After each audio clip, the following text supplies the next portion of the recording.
Hello. Welcome to Beards on the Street, people.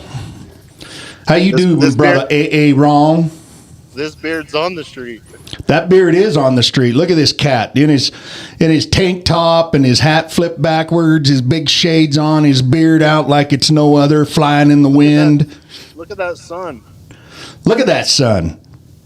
Look at that suntan. Look, he's wanting to be the beefcake today. We're calling you beefcake. This is socially responsible beards on the street. Why are you being socially responsible, Aaron? Because I had a sniffle, and I had a COVID test at my desk, and I was like, what the heck? So I tested it, and I had COVID, so I went home. Wow. For the week. I don't think Bentley powder is going to help you with that one, dude. No.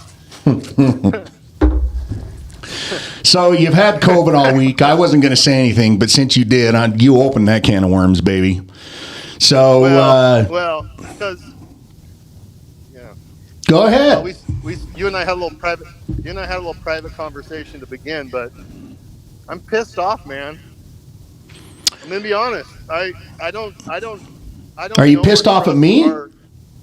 No, I'm pissed off because I don't think any of us have any real clue of what this is. But all I know is I need to be responsible and stay away. But I don't really have faith that we even know what it is. I mean, people talk about how COVID's been around. I mean, it's always been here, always. Yet now all of a sudden, we're being careful. And I mean, I feel like I just had a cold, and I got to stay home. I got to stay home all week over it, So. Yeah, Big Daddy Dean put the hammer down, didn't he? Well, no, you didn't have to. I guess that's my point. Is I don't know. I don't know any better. I have a bunch of friends saying, "Hey, it's your office. Why don't you just if people are worried about it, they can go home." I'm like, no, that's not how it works. You tell your friends to come down and chat with me, and I'll punch them right in their lip. Well, that's the thing. I don't want that shiznit, dude. I don't want to be around it. I know. Darian got it, and then you got it, and yeah, I'm sorry, buddy, but I don't want to be sick. Bro, my frustration is we don't really know anything about it, and the fear that we all have over it was by design. I feel like. Well, it's not a fear. It's not. It's for me. It's no different than the flu. I go get a flu shot every year. I've received 2 of the immunizations or whatever the hell you call them for the COVID, for the vid, but still, it has nothing to do with any of that crap for me. It has everything to do with I just don't want to feel like a pile of shit, dude. That's it. How do you get how do you get out of bed in the morning in general then? What? What? Right? I'm gonna come and punch you in the lip. Oh my goodness, dude. What? How do you walk around every day? Aaron, do you know who the I am? I know, bro. Oh my gosh, dude. Anyways, seriously. I'm sorry you've been booted out of the office. You haven't really been booted. You've been respectful, and I appreciate that. And yeah, I know, honestly, I know Shauna was really worried about it because she's going to see her friend that's pregnant. Right. Well, I know I was being extra sensitive for her when I popped into the office to grab that stuff, and you guys both were like, "Ah, what are you doing? What are you doing here?" Yeah. And we jumped up and had to freaking Clorox wash everything. Then I went in the bathroom and I came back out and I'm like, I'll bet that some bitch went into the bathroom and I didn't sanitize that. Well, good news is technically today, I mean, if the day you test is the decider of when you get to be done with it, today's the day. I'm back at it. Okay, well, there you have it. Aaron's back at it. So Monday morning. Right. You're allowed to come back Monday morning. I'm itching, man. I can't handle this, dude. I enjoy. Do you feel like the poor freaking kid that's been stuck in the corner all week? Right. Really have, man. Well, I'm sorry, buddy. I'm glad you did. I'm glad that you were respectful to Shauna and myself, and I mean, everybody else in the building. Well, then there's that. Yeah. Oh man, just being sick. Period sucks.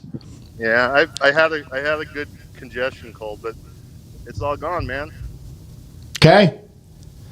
Yep. Well, you look sexy as ever. You look like you feel good. I do. Got that good, gnarly man beard going on. That's right.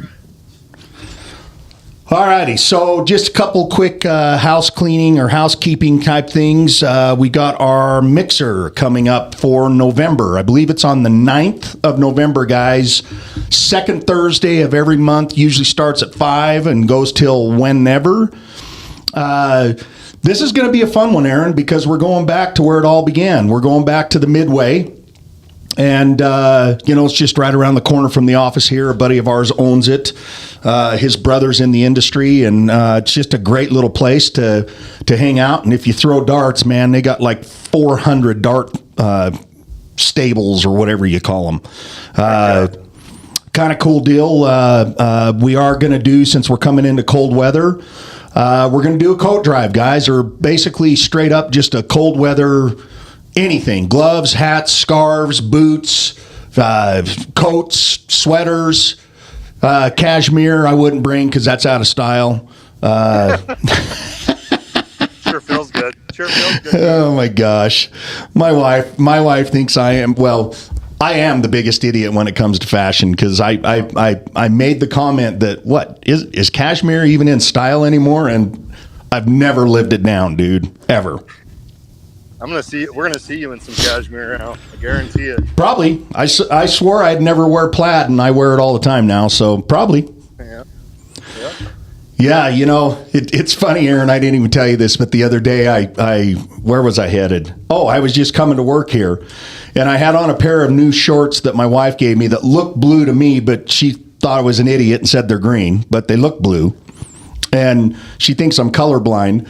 And the shirt I picked out, she was literally having an out of body. You are not wearing that shirt with those shorts. It does not match. Oh my god. Oh. I don't know how I actually can even. I don't even know how I can function on the mornings she's not there, dude.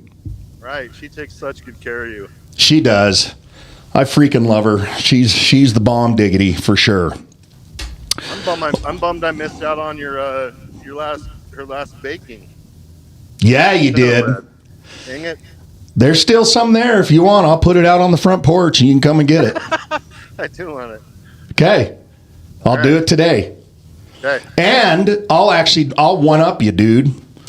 I think it was one of our recipes in our newsletter, but I actually did my chicken potato. It's just a hearty, it's pretty basic. It's chicken barbecue? Potatoes. No, it's like a soup, like a hearty soup. Ooh, yum.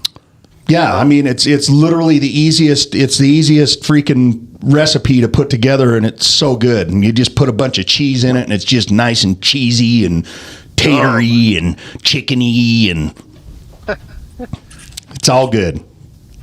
Say what my kids say. Say less. Say less.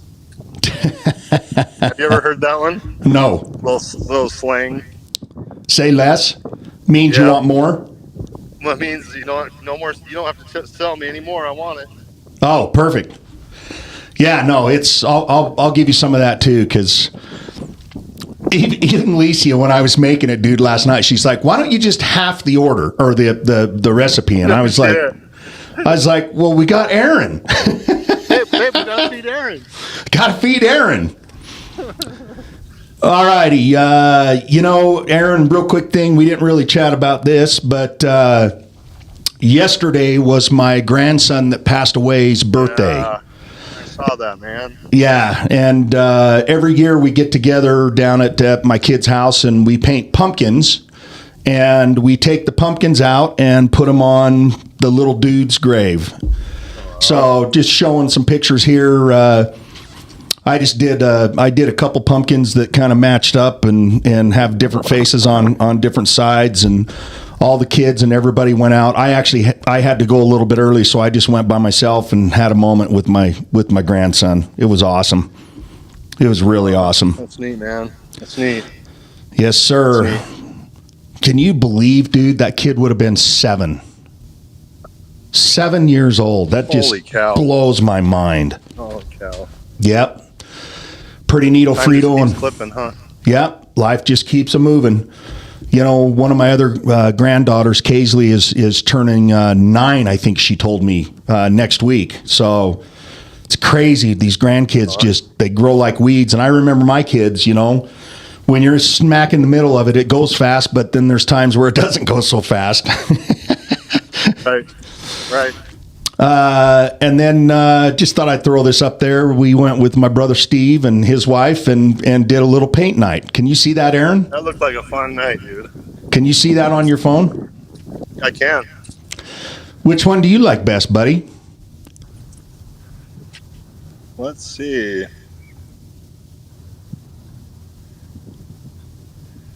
Probably Alicia's. Yeah. Her crow, though. Hey, Dean, you're a good artist, bro. Yeah, thanks. You can't draw a circle to save your life. No, I can't. I cannot. What's funny, though, is look really close at Alicia's because her crow is not a crow. It's a mix. It's a bastard crow because it's a mix between a crow and a pigeon. You know what I was paying attention to? Or a dove. Pumpkin. I was looking at the pumpkin. Oh, her pumpkin by far is the best. There's no question about it. Yours and Steve's crows are the best.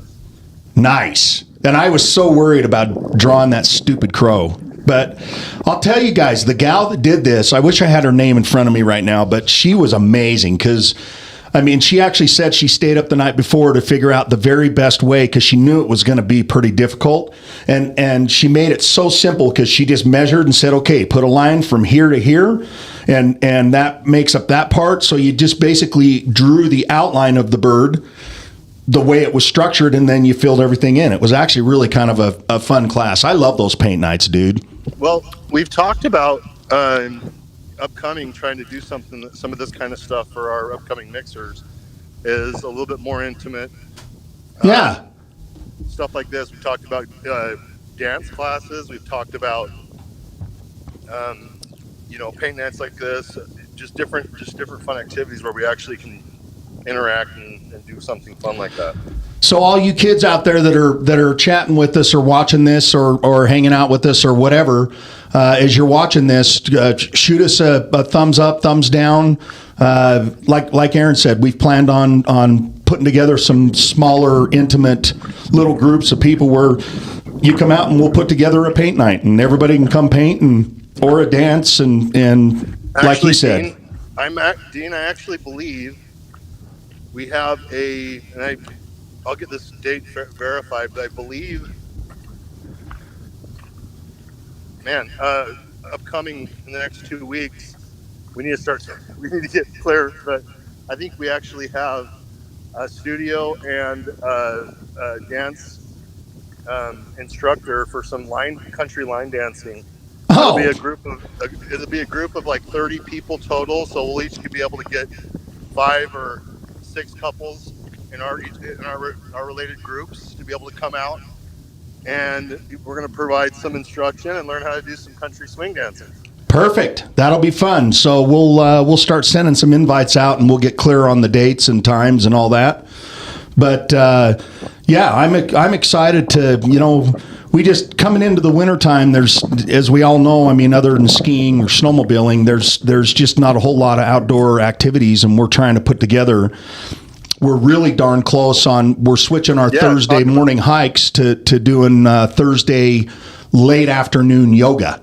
So that's going to be so fun, dude. We've got instructors lined up. We actually have a temporary place that we can actually do it. If anybody else out there knows of somebody would be willing to let us use a studio on like a Thursday at 5:30 type thing for an hour, and so man, that's loud, Aaron. The wind or what? Yeah. Oh, sorry. Stop, wind. Stop, wind. Don't you have better control than that, dude? I change directions the way I'm walking.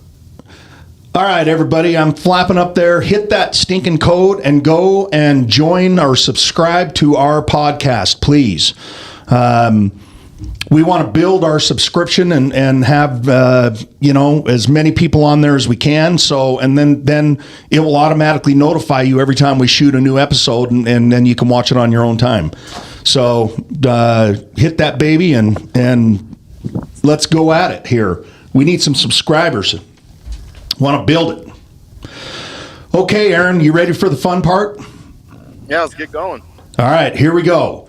So last week we talked about that we're starting a new segment, and basically we're having any of you out there submit a question to us, and then Aaron and I are just going to answer it and have at it.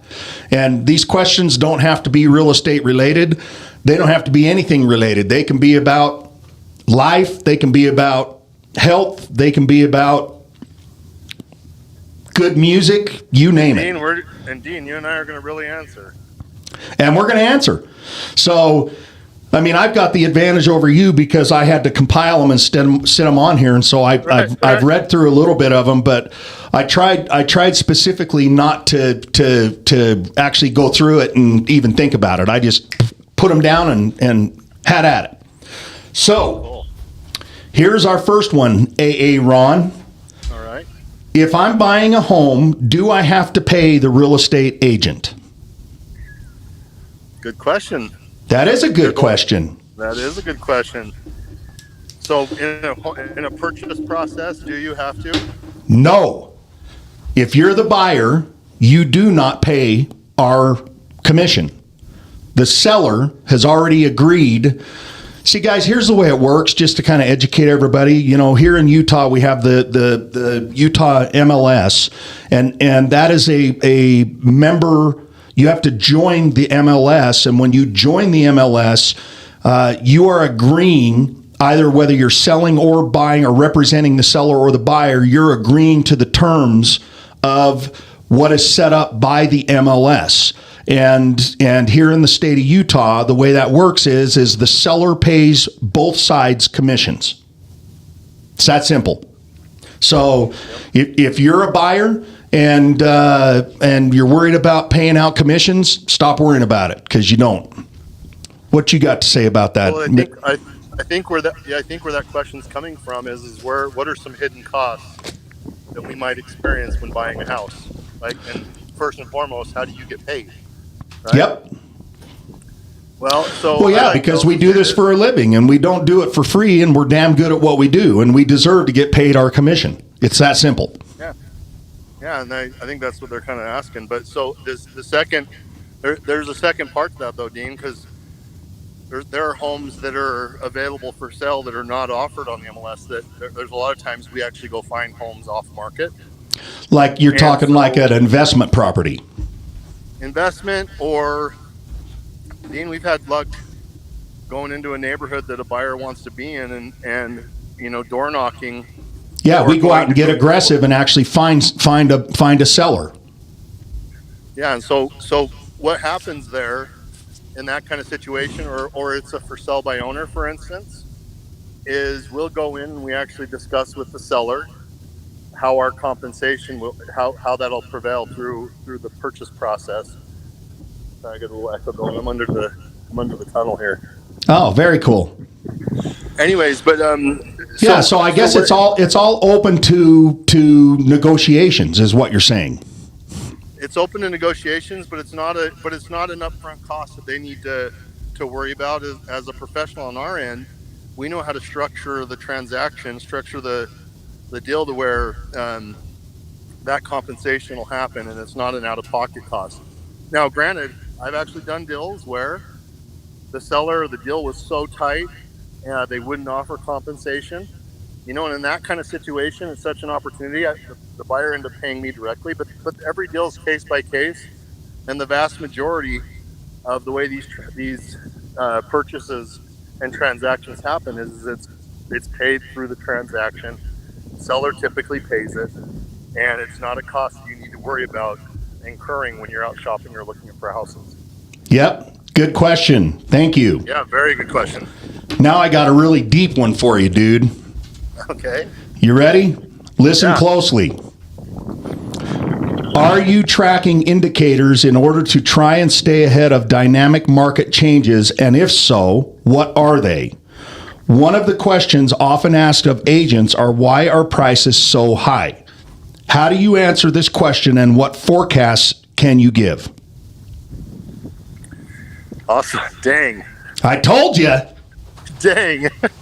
Okay, dynamic indicators, social climate, job market, how job stability is going, which is really interesting because right now with all the inflation talk, they're not going to tip interest rates until we start having job impact, which I don't get it, until we start having people having difficulties with employment.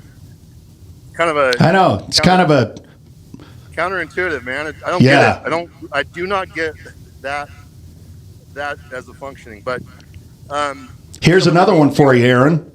Okay. Election year. Oh yeah, absolutely. Election coming up. So basically, who's going to be in favor? How can I stimulate the market to make them, the average Joe, brain dead consumer? Is that what they think about us, right? Right. How can we stimulate them to think I'm a good guy and I'm the right guy for the job? And they can't even elect a freaking House Speaker. Yeah. I'll lower interest rates. Now I'm the good guy. Elect me. Yeah, I mean, there's so many dynamics that can drive or undercut. Both. It goes both ways. Market changes. Can I share what's going kind of an anomaly or a bubble here in Utah? No, you can't. We'll move on. Of course you can. Guys, right now we had our big market run in 2022, so we had prices just go out of control, right? And rates since then, in May of 22, rates have just been going up and up and up, and now we're here. They went up as high as 8%, now back down to 7% this week. They're back up. Are they? Uh-huh. Okay, well, but guess what hasn't happened? We've had some pocket price adjustments happen. We've had people that want to make a move and they make decisions to lower their price, but we haven't seen real value drops, and that's because supply has been so strong or so poor. So poor. There's not hardly any inventory. Yeah, there's no inventory, so it's crazy. And you would think that if the market was, I don't know, as volatile as it is, you would see some variable price, adjustments, that kind of stuff, and we're not. Nope. Occasionally we find somebody that has to really cut bait or drop price and run, because they have their own situation, but that's not an across-the-board scenario. We're finding good deals. That doesn't mean values have come down. And believe it or not, people, real estate is still selling. I mean, yeah, every day, all day. It's amazing. It was funny this morning, Aaron. I was watching the Today Show, and they were talking about the condition of the housing market and whatnot. And the gal that was doing the segment actually made a comment, and I've heard this before. I'm sure a lot of agents probably say it all the time, but you're marrying the home and you're dating the interest rate. I thought it was pretty clever because it doesn't really matter. I mean, when you're out looking at real estate, you want to find the home that makes you happy, that has, the bells and whistles and the stuff that you want, the area you want, the schools you want, yada, yada, yada, yada. Because quite frankly, guys, the interest rate, when it's saying you date the interest rate, I mean, if interest rates, and they were saying this like straight out, that by the end of 2024, they think the interest rates will be down at least to about 6%. Which at that point in time, if you're at 8% right now, in 7, 8 months, 9 months, you're just going to refi it anyways. So, right. So thought that was pretty interesting that the terminology of you marry the home, you date the freaking interest rate. Dean, so another layer to this is kind of an interesting food for thought. So our prices are still strong and inventory's down. There's now what's called built up back pressure or demand because people want to move. They want to make this move, but the rates are in a place where they don't feel comfortable. What do you Or think it prices them right out of the market. They just flat out can't afford the payment. Because that's what it comes down to, Aaron, is how much can they afford the payment? Right. So how about this, Dean? So next year, when rates come down, what do you guys think it's going to do to property values when all of a sudden the homes get become better, more affordable? Yeah. So this market's going to turn on fire again, and people are going to get bid right out of homes that they want. And people are going to we're going to see multiple offers. We're going to see over cash offers, you name it. Right. So then there's a lot of argument around dating that rate, buying the house, getting the best deal you possibly could the best deal out. And then you don't have competition in 8 months. You just go in and freaking refi it, and you're good to go. But guess what's going to happen? That house, the house they were moving to, it's going to have that value run. They're going to experience another big surge in their property value. They're going to get more value in the home and have a better position. That's right. So it all points to now is the time. If you are considering it, if there's any way to afford it, let's get you in. There's ways that we can buy down rate. There's ways that we can help temporarily put your payment in a position where it's comfortable. And then next year when rates come down, you refinance in, but you're in that house you really want to be in. Love it. By the way, good question on that one. I knew it was going to be a deep one. That really was. Yeah. Okay. What's the number one item on your bucket list? Wow. I'll tell you, I've got a couple, but so one item I've had on my bucket list for a long. Which bucket? No kidding. I've got a lot of buckets. Right. And I check off a lot of stuff. You know, I'm pretty blessed. In you know what, Dean? You do. You are. Yeah, I've got a blessed life. I've got two, Dean. So. So my first one would be I've always wanted to just go to Europe, have no agenda, zero agenda, jump on a freaking motorcycle or rent a motorcycle over there and just go and go from country to country and little town to little town. And when you find a cool freaking little town and you love the people, hang out with them, drink some bevies and get to know them and their culture. And on to the next. Dang. Tell me that wouldn't be fun. Dude, that's a bucket list deal. That's legit. Isn't that awesome? Oh, legit. Yeah, I've had that one for a while. What do you got? Dean, I want me a road glide. Oh! For those non-motorcycle people out there, what the hell's a road glide? The big bagger, beautiful Harley Davidson. Oh, that's what I happen to have. It is exactly what you have. I want mine, though. Yeah, it's a good scoot, dude. I love my scooter. It's a good one. And Dean, to be honest, to be straight up, get a little personal, but I'm ready, and when it's right, I'm ready to find my Alicia, my gal. There you go, buddy. Yep. All right, all you good Licias out there.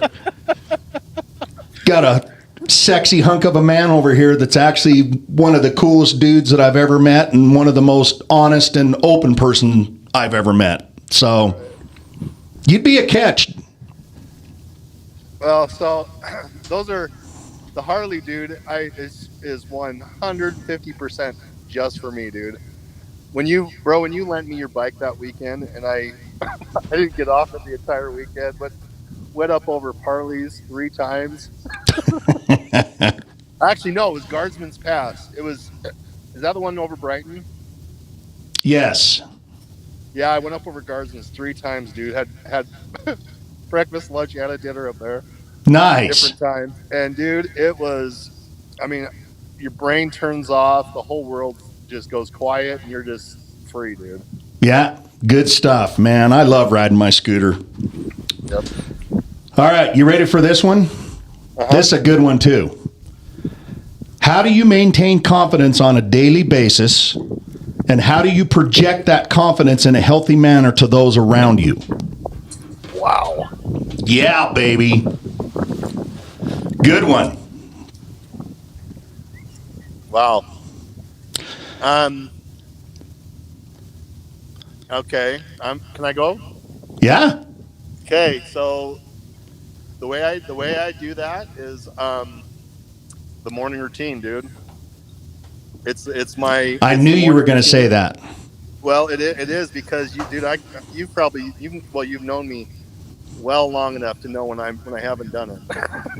The days I don't do it, I'm a little, I'm damn near sideways. But Dean, it's also you and I've created something in our space that's part of it. It's our affirmations and our gratitudes. Yes, sir. And then it's our reading that we're doing every morning. It all plays into an incredibly balanced emotional state for myself, which I'm in 100% control of. Love it. You know, when they sent that question in, I know they were talking to you and not me, because I really need to work on boosting mine. Dean, you were God bless you with God bless me, dude. I don't think you were not made with this burden. It's really not a burden to me, Aaron. It is to me. You know what's funny about it, and you and I have actually had quite a few conversations about this, and when my alarm goes off in the morning, I immediately get up. I welcome the day. I love my life. I love my wife. I love people. I love everything I love my dog. I wake up and it's like, all right, man, what do I got today? It's just, every day excites me, and I love what I do. I wouldn't do it if I didn't love it, especially at this point in my life. It's right. You know, and the confidence, honestly, it's kind of funny, dude, because I'll just tell you a really quick story. So clear back in the day, anybody that knows me knows that I grew up in Malad, Idaho, which is this tiny little cow town just across the border of Utah and Idaho. And I grew up fairly poor and didn't have a lot. And, you know, it's where my confidence started is I lived in Malad, and I was just I wasn't a cool kid at all. I wasn't, you know how cliquey high school can be, and junior high, and you know, I was one of the guys I was kind of picked on for a period of time. But then, you know what, Aaron, I moved to the South. I moved to Southern Georgia with my dad. And the same kind of thing started happening down there, but every day, you know, as you mature and get muscles at that age, you know, I'm talking, you know, 15, 16 years old. Yeah. And just, you know, I was involved heavily into scouting because of a scoutmaster named Buddy Stankiewicz I had down there. The guy was a stud. Anyways, the long or the short is, and when I came back from the South, which would have been my senior year, and I was like a completely different person. Like, I went away almost with the tail between your legs type thing where you just, you know, you're just the dude that's picked on. And I came back, and I got in so many fights in high school because I just wouldn't put up with people's shit when I came back. It was just, you want to pick on me? I'm going to come at you. And but I think I just learned from that, and I've always pretty much been in sales. You know, I started a business that I got from my old man, and I think that had a lot to do with building my confidence. Is my success in starting that company from nothing and building it up and making it where it is, and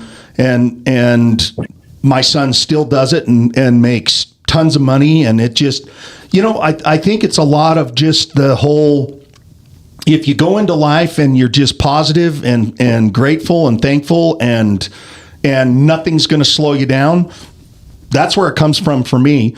And then how do I project it? Well, that's easy, man. I love people, and I love being around people, and I love making people happy.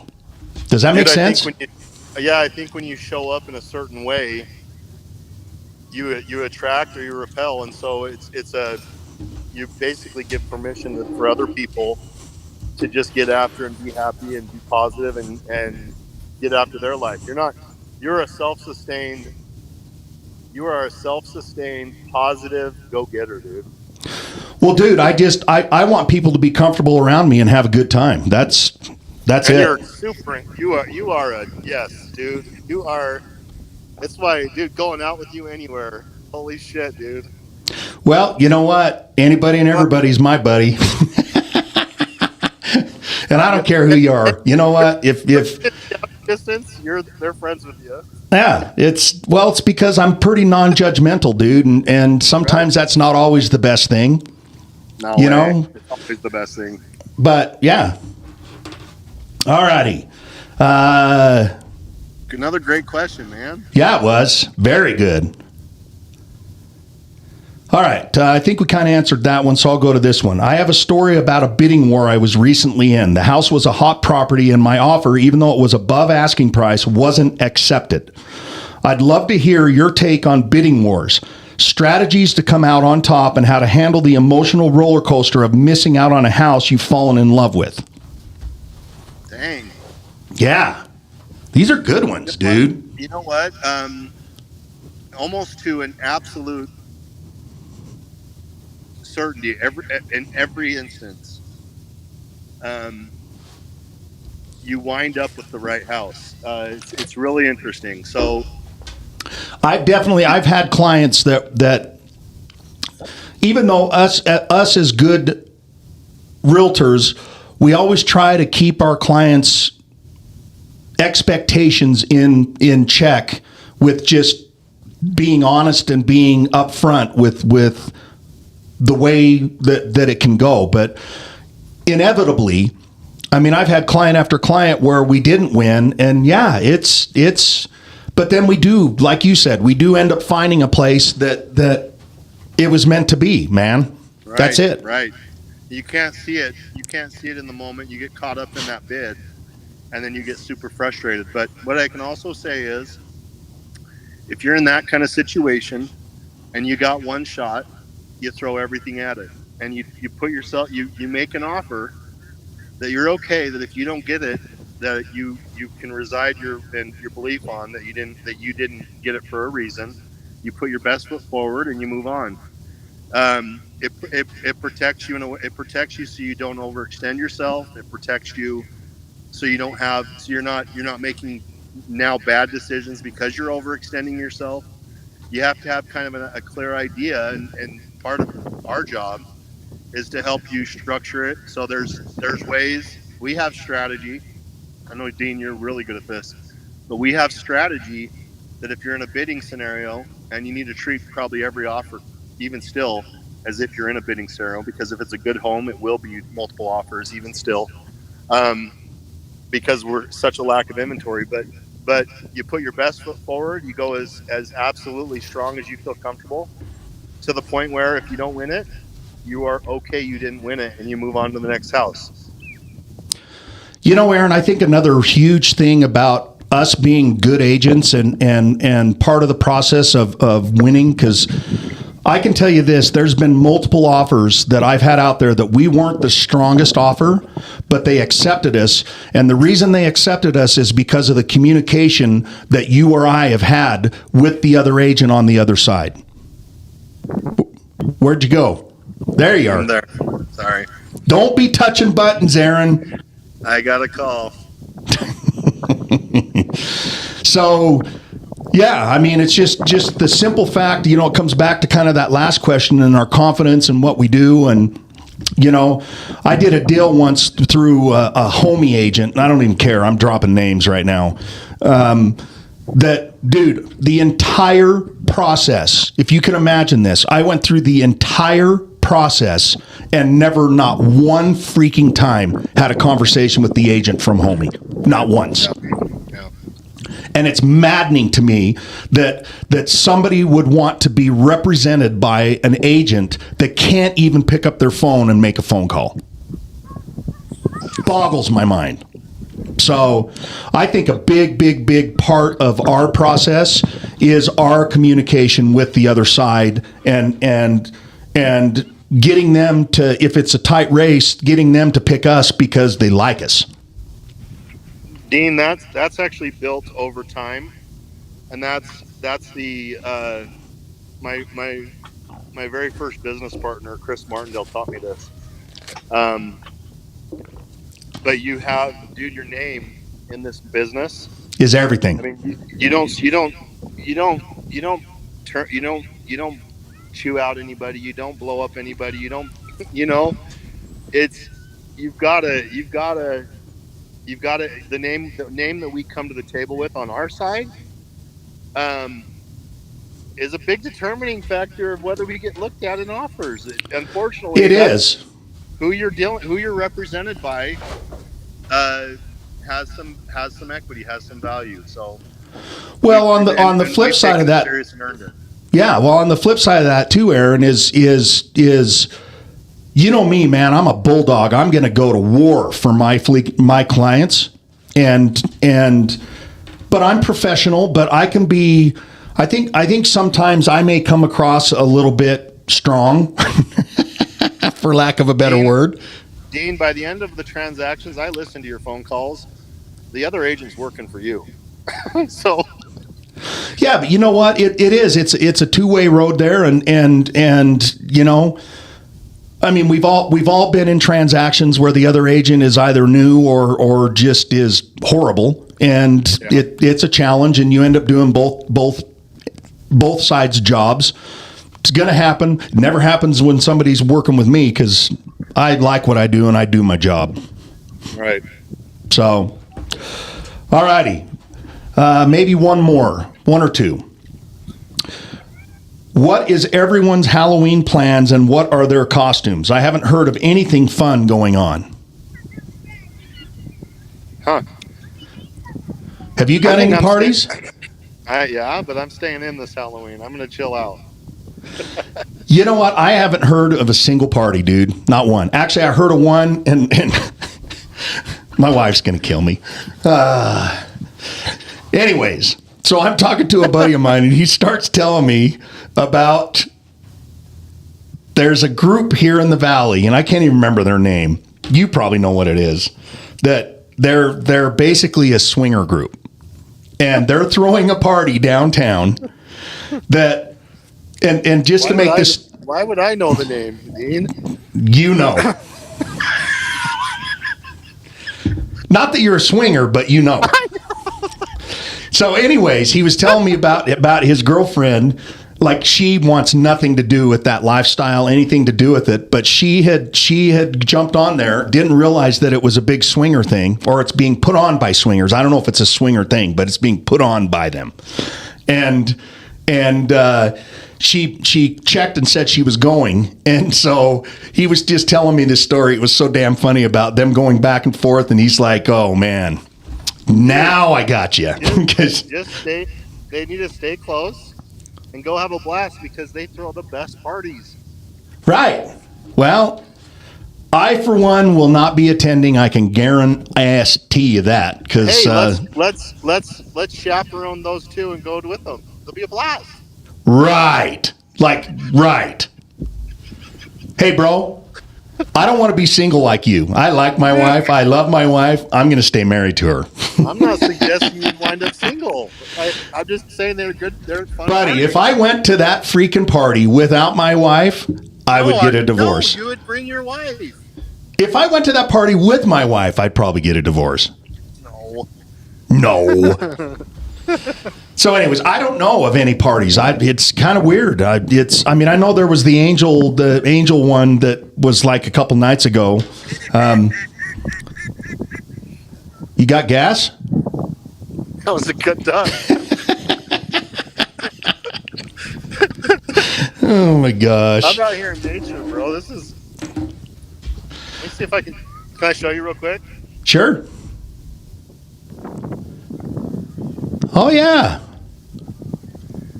Dude, look at this. Look at this maroon house way out there. Yeah, I see it. Oh my gosh, man, dude, that's the spot. So this is Daybreak, right?